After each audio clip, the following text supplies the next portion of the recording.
Japuonj moro mane osedhi rutaya onegi kamidode bende weginyruok kaluwore gi monje wilaro kiewo malo e gwengi mani Kawiti e location mag Msori kaachiel Nairangwe kaunti ma Homa Bay. Ripot yangu ni Masindo Joseph Wuoth mane orutaya mokalo ne omonji kendo negi japuonj maduong' mar skul moro e Kagan magisebedo go ywaruok ewi weche mag lo. Ruoth mag Msori Kachiena Peter Oula olero wach masirano e yor sime.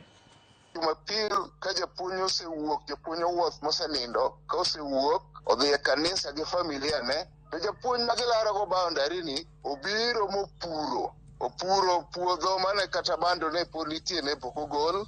Ka japuonj oa kanisa to yude ka bende pod en kanyo to gidondore gi ming'a.